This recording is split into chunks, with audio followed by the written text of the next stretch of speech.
అందరికీ నమస్కారం అండి. తెలుగు కథలు బై లహరి ఛానల్కి స్వాగతం. మాలతి మగాణ్ణి అదుపులో పెట్టి మన కొంగు కట్టేసుకోగలగడం నిజంగా ఓ టెక్నిక్. అది అందరికీ చేత కాదు. అసలు మగాడు ఎక్కువగా బయట తిరుగుతున్నాడంటే దానికి కారణం తప్పకుండా ఆడదే. ఆయన్ని ఇంట్లో కట్టిపడేసుకోగల చాకచక్యం నీకు బొత్తిగా లేదు. తప్పంతా మాలతిదే అయినట్లుగా చెప్పింది సునంద. మా ఆయన పూర్తిగా నానే ఉంటాడు సుమా అనే గర్వము, లోతుగా మాలతి మీద సానుభూతి కనిపించాయి ఆమె మాటల్లో. మాలతి చిన్నబుచ్చుకున్నట్లుగా తల వంచుకుంది. ఉబికి రాబోతున్న కళ్ళనీళ్లని ఆత్మాభిమానంతో పట్టి ఆపేసిందామె పళ్ళ బిగువున. నువ్విలాగే ఉన్నావంటే ఇంకా ఇంకా నీకు కాకుండా పోతాడాయన. ఈరోజు పేకాట అంటాడు, రేపు తాగుడంటాడు, ఎల్లుండేమో అమ్మాయిలు అంటాడు. మాలతి మౌనంగా ఉండడం చూసి మరింత రెట్టించినట్లుగా చెప్పింది సునంద. నిన్నటికి మొన్న రాత్రంతా ఇంటికే రాలేదట కదా. ఇక ఆ రాత్రి నువ్వు అన్నము తినుండవు, నిద్రపోయుండవు. ఎందుకిలా?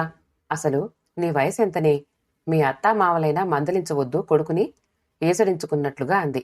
9 కాకముందే ఇంత వయసొచ్చినా వాళ్ళిద్దరూ గదిలో దూరి తలుపేసేసుకుంటున్నారు కదా. మరి కోడలి మాటేమిటి? కొంచెమైనా పట్టించుకోవద్దు. జ్ఞానం లేకపోతే సరి.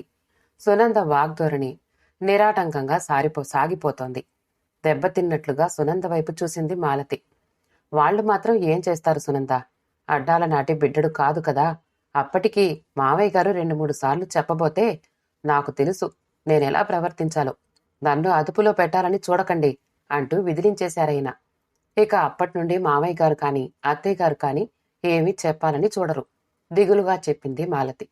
సునంద మాలతికి వదిన తరపున చుట్టం.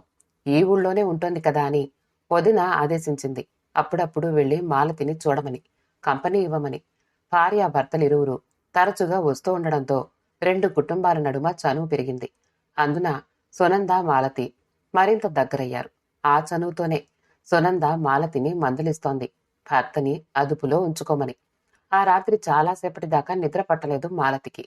మగాడు ఎక్కువగా బయట తిరుగుతున్నాడంటే అది ఆడదాని తప్ప. ప్రతి వాళ్ళు ఇలా అంటారేమిటి? అప్పుడెప్పుడో అమ్మ కూడా ఇలానే అన్నది. ఇందులో తన తప్పే ఉంది. తనేం చేసిందని? పోనీ అతగాడికి తను ఏం చేయలేదని? మాలతి అందంగా ఉంటుంది. మాలతి హంసలా నడవగలదు. మాలతి మృదువుగా మాట్లాడగలదు.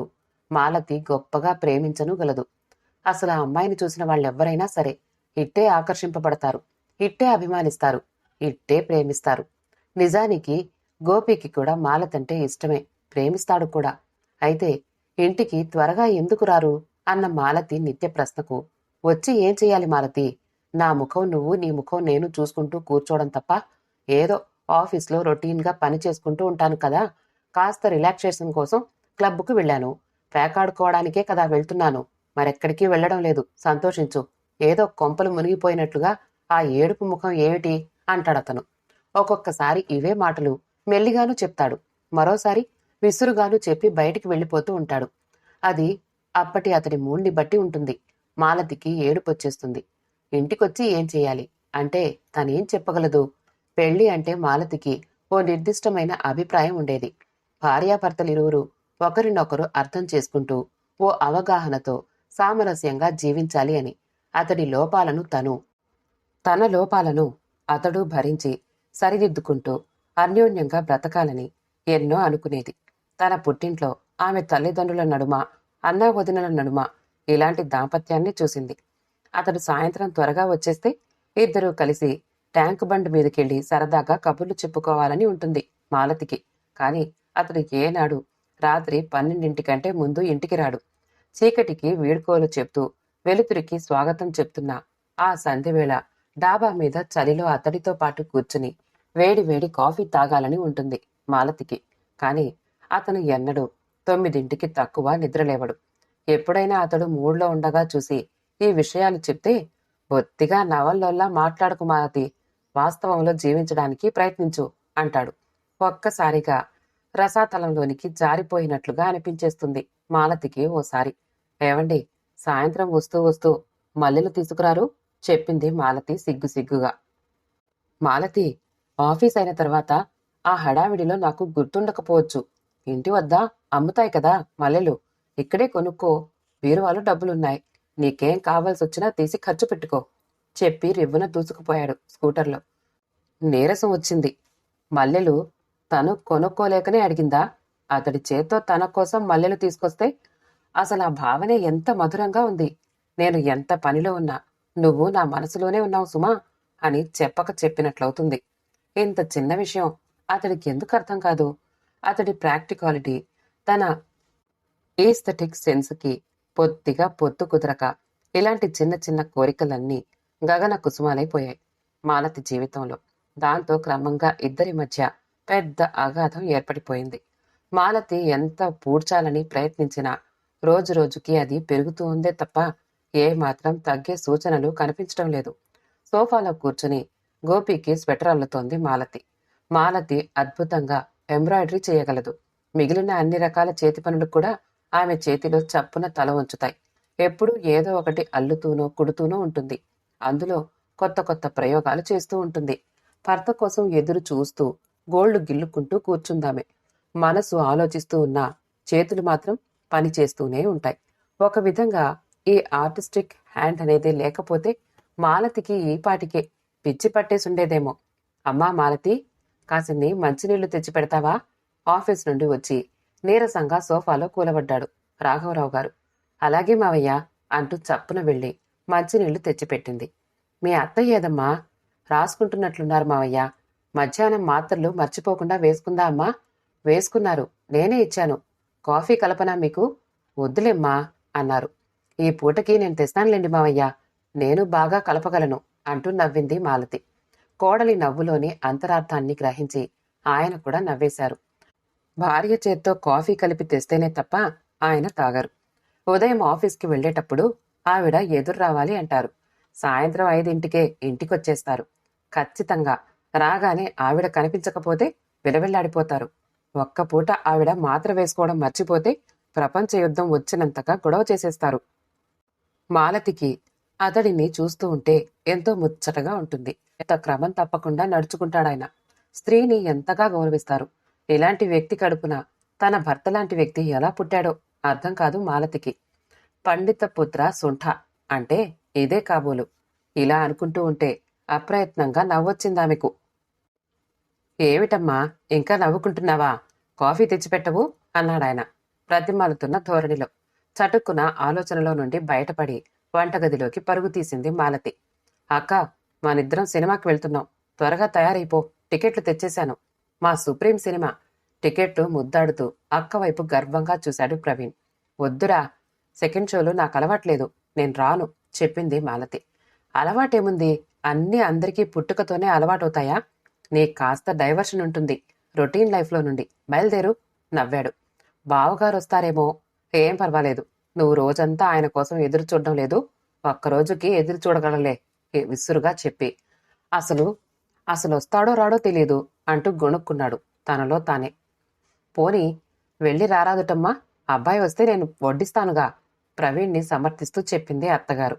అది కాదత్తయ్యా నసిగింది. పర్వాలేదు వెళ్ళమ్మా మళ్ళీ చెప్పిందామె. తప్పనిసరిగా బయలుదేరింది మాలతి. హాలు వద్దకి వీళ్లు వెళ్లేసరికి దాదాపుగా అంతా లోపలికి వెళ్లిపోయారు. వెలుపల ఓ 5-6 మంది అమ్మాయిలు, ఓ అబ్బాయి నిలుచుని ఉన్నారు. వారంతా గుంపుగా గుమిగూడి వారిలో వారే ఏదో తర్జన పడుతున్నారు. మాలతి వాళ్లు గేట్లోనికి అడుగు పెట్టగానే అబ్బాయి వడివడిగా అడుగులు వేసుకుంటూ దగ్గరకొచ్చారు. Excuse me. ఏంటండి అడిగాడు ప్రవీణ్. టికెట్స్ ఉన్నాయా?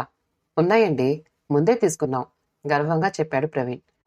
సార్, మేము 6 మందిమి సినిమాకని వచ్చాం. సుప్రీం మా అభిమాన నాయకుడు. మాకు 4 టికెట్లే దొరికాయి. ఈ రోజు తప్పితే మాకు మరో 2 నెలల వరకు కుదరదు. క్లాసులు, పరీక్షలు, ప్రాక్టికల్సు. ప్లీజ్ మీరు దయతలిచారంటే మేము 6గురము సినిమా చూసేస్తాం. టికెట్కి మీరెంత అడిగినా ఇచ్చుకుంటాం. ఆ రోజు సినిమా చూడలేకపోతే ప్రపంచమంతా ఆ రాత్రికే భూకంపం వచ్చి మునిగిపోతుంది అన్నట్లుగా అర్థించాడతడు. కోపంగా చూశాడు ప్రవీణ్. ప్రవీణ్, పోన్లేరా పాపం, ఆ అబ్బాయి అంతగా రిక్వెస్ట్ చేస్తున్నాడు కదా. పక్క హాల్లో గుండమ్మ కథ ఆడుతోంది. ఎన్నిసార్లు చూసినా తనివి తీరదు. నాకసలు నిజానికి ఈ పిక్చర్ కన్నా కూడా అదే చూడాలని ఉంది. ఏంటక్కా నువ్వు విసుక్కున్నాడు. ప్లీజ్ నా మాట విను. ఏదో ఆ అబ్బాయి రిక్వెస్ట్ చేస్తున్నాడుగా. ప్రవీణ్ కూడా నిన్న మొన్నటి దాకా స్టూడెంటే. ఆ లైఫ్లో ఉన్న ఎంజాయ్మెంటు, థ్రిల్లు అనుకున్నది జరగనప్పుడు అంతులేని నిరుత్సాహము అన్నీ తెలిసినవాడే కనుక అక్క మాటకి బదులు చెప్పకుండా టికెట్లిచ్చేశాడు. Thank you very much sir. చేతులు పట్టి ఊపేశాడు కుర్రాడు ఘన విజయాన్ని సాధించినంత ఆనందంతో.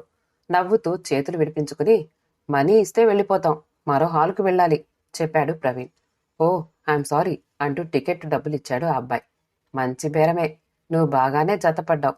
అక్క మీద గొణుక్కుంటూ గేటు వైపు అడుగులు వేశాడు ప్రవీణ్. ఇద్దరు మరి కాస్త దూరంలో ఉన్న మరో థియేటర్లోకి వెళ్లి కూర్చున్నారు. సినిమా ఇంకా మొదలు పెట్టలేదు. వెళ్లి వెనక రోలో ఒక మూలగా కూర్చున్నారిద్దరు. కాస్త సమయం దొరకడంతో తమ్ముడితో కబుర్లు మొదలుపెట్టింది. ప్రవీణ్, శాంతి ఉత్తరం రాసిందిరా, అమ్మాయిని చేసుకోటానికి. ఏమిటి నీకు అభ్యంతరం? సూటిగానే ప్రశ్నించింది. నీకు రాసింది హతోస్మి అన్నాడు ప్రవీణ్ తనే మళ్ళీ. అక్క, తనతో ఏదో తెలిసి తెలియని వయసులో స్కూల్ రోజుల్లో ప్రేమించుకున్నాం. కాదు ప్రేమించుకున్నామని అనుకున్నాం. అది కౌమారపు ప్రేమ. ఇప్పుడు మనకు మెచ్యూరిటీ వచ్చింది. మన కులాలు మతాలు వేరు. మనం పూర్తిగా విరుద్ధమైన సాంప్రదాయాల్లో పెరిగిన వాళ్ళం. మన పెళ్లి ప్రాక్టికల్ కాదు. అనవసరంగా దగ్గరే జీవితమంతా బాధపడడం కన్నా విడిపోవడమే మంచిదని ఎంత చెప్పినా వినదే. తాను శాంతిని చేసుకోకపోవడం పెద్ద నేరమేమీ కాదని అన్నట్లుగా గడగడా చెప్పేశాడు ప్రవీణ్. నువ్వు ప్రేమించే ముందు అమ్మాయిది మన కులం కాదని తెలీదా? చెప్పానుగా అక్క, అది అడోల్సెంట్ ప్రేమని కొట్టిపారేశాడు. గేటు వైపు చూస్తున్న మాలతి కళ్ళు ఆశ్చర్యంతో పెద్దవయ్యాయి. సునంద భర్త సురేష్ ఎవరో మరో అమ్మాయితో కలిసి వస్తున్నాడు. వాళ్ళిద్దరూ అతి చనువుగా దగ్గరగా నడుస్తూ ఏవో కబుర్లు చెప్పుకుంటూ ముసిముసిగా నవ్వుకుంటున్నారు. అసలు ఈ లోకంలో ఉన్నట్లుగా లేరు. విస్తుపోయింది మాలతి. ఎవరి అమ్మాయి? ఎక్కడా చూసినట్లు లేదే. ఒకవేళ సురేష్ వాళ్ల చుట్టాలమ్మాయా ఆలోచిస్తోంది. వాళ్ళిద్దరూ అలా నడుచుకుంటూ వస్తూ ఉండగా హాల్లో లైట్లు ఆరిపోయాయి. ఆ చీకట్లో తడుముకుంటూ వచ్చి వాళ్ళు అలా తమ ముందరి సీట్లో కూర్చోవడం యాదృచ్ఛికం. మాలతి ఒక్క క్షణం తటపటాయించింది. ఇప్పుడు అతన్ని పలకరించాలా వద్దా? నిజానికి తానెప్పుడు అతడితో చనువుగా మాట్లాడదు. అందున ఇప్పుడు పరిస్థితి తెలియకుండా అలా మాట్లాడించడం మంచిది కాదు అని మౌనంగా ఉండిపోయింది. ప్రవీణ్ అసలు గమనించినట్లే లేదు. సినిమా మొదలయ్యింది. దానితో పాటు మొదలయ్యాయి వాళ్ళిద్దరి పాటలును. ఆమె భుజం చుట్టూ చెయ్యి వేసి తన దగ్గరగా లాక్కున్నాడు సురేష్.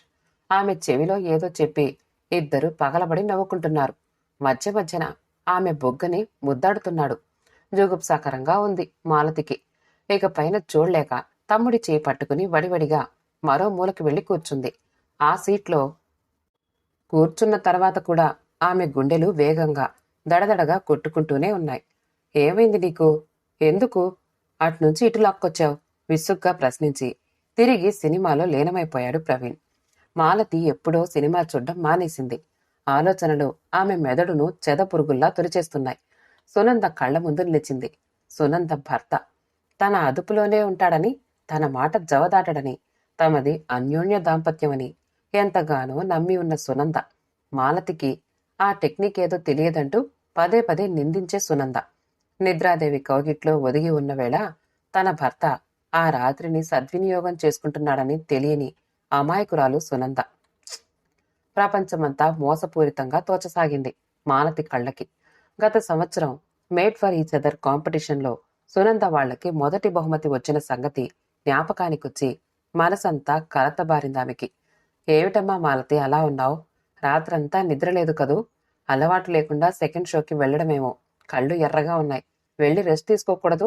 మందలింపుగా చెప్పింది రేవతీదేవి. అదేం కాదత్తయ్యా. మరేమిటి, అబ్బాయి ఏమైనా అన్నాడా? అబెబ్బే, అదేం కాదు. ఇంకా అక్కడే ఉంటే అత్తగారు మరింతగా గుచ్చి ప్రశ్నిస్తారేమోనని వడివడిగా పడగ్గదిలోనికి వెళ్ళింది మాలతి. ఆమె వెళ్లిన వైపే అనుమానంగా చూస్తూ కుర్చీలో కూర్చుని పేపర్ చూడసాగింది రేవతీదేవి. పక్క మీద వాలిందే గాని మాలతికి నిద్ర పట్టలేదు. సునంద పదే పదే ఆమె జ్ఞాపకాల్లో నిలుస్తోంది. ఎంత నమ్మకం ఆమెకి అంటే ఇప్పుడే తను ఏం చెయ్యాలి? సునందతో ఇంతగా స్నేహం చేస్తూ తాను చూసిన ఈ నిజాన్ని చెప్పడమా చెప్పకపోవడమా? చెప్పినట్లయితే భర్తని మనసారా నమ్మి సుఖంగా జీవిస్తున్న సునందని నరకయాతనకి గురిచేసిన దాన్నవుతాను. చెప్పనట్లయితే స్నేహితురాలిగా సునందకి అన్యాయం చేసిన దాన్నవుతాను. ఇలా ఆలోచిస్తూ తనలో తానే తర్జన భర్జన పడుతున్న మాలతికి హఠాత్తుగా ఓ ఆలోచన వచ్చింది. అత్తగారిని అడిగితేనో? అవును, అత్తగారు పేరున్న రచయిత్రి. ఆవిడ కథలు, నవలలు పాఠకులు అమితంగా ఇష్టపడతారు. తాను ఆమె కోడలు అని చెప్పుకోవటానికి మాలతికి ఎంతో గర్వంగా ఉంటుంది. ఎటువంటి సమస్యకైనా అద్భుతమైన పరిష్కారం చూపించగలదావిడ. అదృష్టవంతురాలు. భర్త వైపు నుండి ఎటువంటి సమస్యలు లేవు ఆవిడకి. ఆ సాయంత్రం అత్తగారు ఒంటరిగా ఉన్నప్పుడు చూసి, అత్తయ్య, నాకు చిన్న సలహా కావాలి. చెప్పమ్మా, నా వద్ద నీకు సంకోచమేమిటి? నవ్వుతూ అడిగిందావిడ. తాను క్రితం రాత్రి చూసిందంతా ఆమెకు కళ్ళకు కట్టినట్లుగా వివరించి, అత్తయ్య, ఇప్పుడు నేనేం చెయ్యను? సునందకు చెప్పనా వద్దా? ఇంత చిన్న విషయాన్ని గురించి రాత్రంతా ఆలోచించి మదన పడుతున్న కోడల్ని చూసి ఆత్మీయంగా నవ్విందామె. మాలతి, ఎవరో పరాయి వాళ్ళని గురించి ఎందుకమ్మా నీకింత ఆలోచన? చెప్పండి అత్తయ్యా, ప్లీజ్. ఒక్క క్షణం ఆగి చెప్పిందావిడ. పిచ్చి తల్లి, సత్యాన్నే చెప్పాలి. నిజమే కాని ఆ సత్యం ప్రియమైనదైతే పర్వాలేదు. సత్యమైనా సరే. అప్రియమైనదైనప్పుడు చెప్పకపోవడమే మంచిదని దాని అర్థం. థ్యాంక్ యూ వెరీ మచ్ అంటూ మాలతి సోఫాలో వెనక్కి వాలింది. మాలతినే చూస్తూ సునంద భర్తని పిలిచి ఓసారి మందలించాలి అని నిర్ణయించుకుంది రేవతీదేవి. ఆ రాత్రి భర్త కోసం ఎదురు చూస్తూ బాల్కనీలోని చీకట్లో కూర్చుని అత్తగారి మాటలు నెమరు వేసుకుంటోంది మాలతి. ఆ చీకటి రాత్రి అక్కడక్కడ చుక్కలు మిణుకు మిణుకుమంటూ మాలతిని కవ్విస్తున్నాయి. ఆకాశం నీలంగా కాక నల్లగా తోస్తోంది మాలతికి. ఇంతలో అవుట్ హౌస్ తలుపు తెరుచుకుంది. ఇంత రాత్రి వేళ రంగి తలుపెందుకు తెరిచిందో? తలుపు తెరుచుకున్నంత మేర లోపలి కాంతి బయటి నేల మీదకు పాకింది. ఆ దీపపు కాంతిలో మిలమిలా మెరుస్తున్న మొక్కల్ని చూస్తున్న మాలతి ఉలిక్కి పడింది. అవుట్ హౌస్లో నుండి మామగారు వస్తున్నారు. ఆయన వెనకే తలుపులు మూసుకున్నాయి. ఆ చీకట్లో మామగారు ఇంటివైపు వడివడిగా అడుగులు వేసుకుంటూ రావడం కనిపించింది మాలతికి. ఒక్క క్షణం షాక్తో ఆమె గుండె కొట్టుకోవడం మానేసింది. ప్రపంచం అంతటి మీద ఒక్కసారిగా నమ్మకం ఆవిరైపోయిన క్షణమది. నిజాలు గొంతుకి అడ్డం పడి ఎంగిలి కూడా మింగుడు పడ్డం లేదు మాలతికి. అత్తగారు చెప్పిన వాక్యాలని పదే పదే మరణం చేసుకుంటోంది. అత్తయ్య, మీకీ విషయం గుండె గొంతుకలోకొచ్చినట్లుగా అయిందామెకి. ఎంత చిత్ర విచిత్రమైన వాళ్ళు మగాళ్ళు. ప్రేమించినంత కాలము ప్రేమించి అదేదో కౌమార ప్రేమ, మా పెళ్లిలో ప్రాక్టికాలిటీ ఉండదు అంటూ వాదించే ప్రవీణ్. పెత్తనమంతా అమ్మకే అప్పచెప్పిన పెద్ద పెద్ద నిర్ణయాల విషయం వచ్చేసరికి ఆమెని నోరు విప్పనివ్వని నాన్న. రొటీన్ లైఫ్ నుండి రిలాక్సేషన్ కోసం రాత్రింబవళ్ళు పేకాటలో మునిగి తేరుతూ జీవితాన్నే విస్మరించగలిగిన గోపి. జీవిత అవసరాలన్నీ తీరుస్తూ ఆదర్శవంతమైన భర్తగా నలుగురిలోనూ పేరు తెచ్చుకుని అర్ధరాత్రి భార్య ఆదమర్చి నిద్రిస్తున్న వేళ పరాయి ఆడదానిలో వెరైటీ కోసం వెతుక్కునే సునంద భర్త. అత్తగారి ఆరోగ్యం గురించి అహర్నిశలు ఆందోళన వ్యక్తం చేస్తూనే, ఆమె చేతి కాఫీ తప్ప తాగనంటూనే అర్ధరాత్రి అవుట్ హౌస్లో పని మనిషితో గడుపుతూ ఈ ప్రపంచం తనని చూడ్డం లేదని మార్జాలం లాంటి మామగారు. ప్రతి చోట ఆడదానిది రెండో స్థానమే. తన చేత్తో స్వయంగా సృష్టించిన స్త్రీ పురుషులిరువురికి రెండు విడివిడి స్థానాలు ఎందుకు ఏర్పరిచాడో భగవంతుడు. అతగాడు మగాడు కావడం వల్ల కావచ్చు. మాలతికి ఆశ్చర్యం వేసింది. ఈ ప్రపంచంలో ఓ మనిషిని మరో మనిషి ఎందుకిలా మోసం చెయ్యాలని చూస్తాడు? ఎవరో పక్కుమని నవ్వినట్లుగా అనిపించింది మాలతికి. విస్తుపోయి చుట్టూ చూసింది. ఎవ్వరూ లేరు. ధర్మదేవత 4 పాదాలు నరికివేయబడి కుప్పకూలిపోయిన నేటి వర్తమానంలో దాదాపుగా పూర్తిగా కుళ్ళిపోయిన వ్యవస్థ గురించి, మనిషి మరో మనిషికి చేస్తున్న అన్యాయాన్ని గురించి ఇంత స్వచ్ఛంగా ఆలోచిస్తూ ప్రతి చిన్న విషయానికి ఆశ్చర్యపడిపోతున్న మాలతిని చూసి ఆమె మనసు పక్కున నవ్వింది. మళ్లీ నవ్వింది. ఇంకా ఇంకా నవ్వుతోంది. ఆలోచనల వేడికి మాలతి దహించుకుపోకుండా కాంపౌండ్లోని చెట్లన్నీ ఆమె వైపు చల్లని పిల్ల వాయువులను ప్రసరింపచేస్తున్నాయి. కథ సమాప్తమండి. కథ నచ్చితే లైక్ చేయండి, షేర్ చేయండి, కామెంట్ చేయండి. మా ఛానల్ తెలుగు కథలు బెలహరిని సబ్స్క్రైబ్ చేసుకోండి. ఆల్ అనే బెల్ బటన్ని నొక్కండి. మళ్ళీ కలుద్దాం ఇంకో మంచి కథతో.